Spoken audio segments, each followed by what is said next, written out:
You knew that this subtitle was going to get some people's attention. The global elite secret plan for the next financial crisis. Right. Now, what are you saying about the global elites? Are they doing certain things before this crisis as far as stockpiling cash, doing certain things with their trades? And are they doing this because they know better, or are they conspiring with each other? And what can we learn from what you know? Great.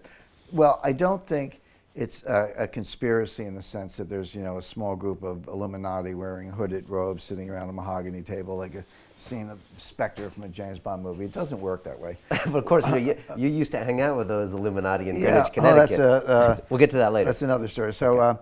But the way it does work, and I talk about this in the book, first of all, it's not a secret. We know who they are. It's Christine Lagarde, her first head of the IMF, her first deputy managing director, David Lipton, professors like Larry Summers and Ken Rogoff at Harvard, public intellectuals here in the UK, Adair Turner, Anatol Koletsky, Mario Draghi, head of the European Central Bank. So it's a collection of central bankers, finance ministers, academics, think tankers, and public intellectuals, and several hundred of them around the world who collectively run the international monetary system, right, because they either run the central banks or the multilateral institutions, or they're in and out of finance ministries, or they have a lot of influence. So that's who they are. They influence 90% of what happens, or more. Exactly. Okay. So there's no secret that it's some other guy. We know who they are. Okay. Right. So then, what about the hooded robes part? And the answer is, they don't need that. You just say conspiracies fall apart, and they do. Conspiracies are kind of easy to spot most of the time. It's more the case that they're like-minded individuals. They don't need top-down organization because they all agree with each other. They all went to the same schools.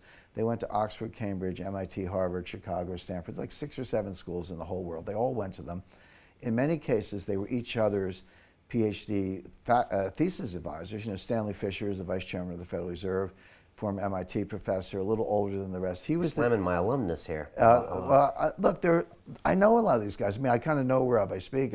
As I say, I hung out with the 16 PhDs and the 2 Nobel Prize winners at Long-Term Capital. I shared an office with Myron Scholes for 6 years, so I know this milieu.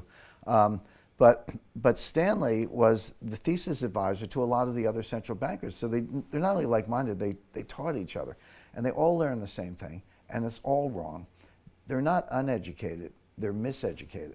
In other words, the models that they have taught themselves, that they perpetuate and that they're teaching to the younger scholars, are at best obsolete and at worst dangerously flawed in ways that are setting up the system for this new crisis that'll be worse than the last 2. So they're in control. They're like-minded, so they don't need a lot of coordination because they all think alike. They've got badly flawed models. And they never see this coming. So are they trying to wreck the system? No, but they are wrecking the system through their own kind of ignorance and misapprehension of the statistical properties of risk. Meanwhile, they are smart enough to know what we're describing, which is that this is going to happen again. They can see it coming. They don't actually understand why, but they know that nothing got fixed in 2008. One way to think about this, Brian, is that the dynamics and the mathematics of a financial panic are exactly the same as the collapse of any complex system anywhere in the natural world. So earthquakes, volcanoes, forest fires, various phenomena, avalanches of this kind, they're not just metaphors. I mean, I use them as metaphors in writing, but they're not just metaphors. The dynamics are identical, but with one difference, which is in a man-made system, you can truncate it with policy. In a natural system, you cannot. So when an earthquake starts, what's an earthquake? An earthquake is a release of energy. That's how you define and measure an earthquake. When an earthquake starts, you can't stop it. Like, you can't stop an earthquake in the middle and say, time out. But if you could, imagine if you could, what would happen? That energy would be unreleased, but it would still be there. The pressure would be there building up. It just didn't get released that time. Now bring that over to the man-made systems.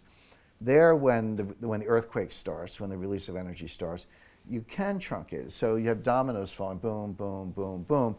You know that the last one's going to fall unless they drop a steel wall between 2 dominoes. Now the domino hits when the next one doesn't fall. That's what they did in September of 2008. Right. They dropped a steel wall between Lehman Brothers and Morgan Stanley didn't fail, but because they guaranteed every bank deposit, money market fund, and currency swap in the world. When they should have let it fail, or nature would have let it fail? Well, they should have let it fail. Now, I don't think we should have allowed ourselves to go into something worse than the Great Depression. There was a solution on the table that they never pursued because of cronyism. See, now we're getting into the gangster side of it, the cronyism side. So what they should have done, by executive order, and the legal authority was there, they could have nationalized all the big banks. Not permanently, because I'm not in favor of socialism, but temporarily nationalize them. And cleaned them up. What you do is you wipe out the equity. First of all, you rip out the bad assets and you put them over here in trust for the American people. So it might take 20 years to sell them, but whenever we sell them, that money goes to you, the taxpayers. Over here, we now have a clean bank. Equity, you're wiped out. Bondholders, how big's the hole in the balance sheet? 20% haircut, 40% haircut, whatever it takes. Preferred stock, you're probably wiped out. Put the losses where they should be. Put the losses on the people who deserve it, which are the stakeholders in the institution. So now you get rid of the bad assets, you wipe out the equity, you now IPO a clean bank to raise new equity, and you start over with Citibank and Goldman, all these guys private, with new owners and clean balance sheets, and we can get the economy moving again. Okay. That is not what happened. What did they do? They took the TARP money. By the way, TARP was the greatest bait and switch in history, because Hank Paulson, our Secretary of the Treasury, went to the Congress and said, I want this money so I can buy the bad assets from the banks.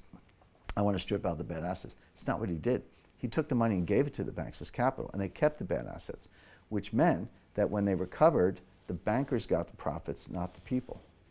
So this was cronyism as first. Nobody went to jail.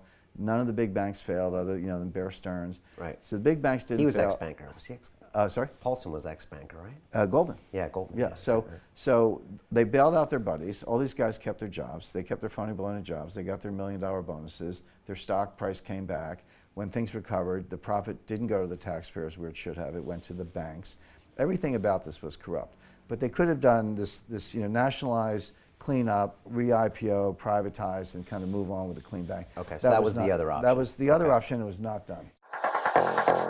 Continue watching this fascinating conversation for free by clicking on the link below to visit our website, learn from the best minds in the world, and connect with a community of passionate people building the best versions of themselves. Just click on the link below, and I'll see you on the inside.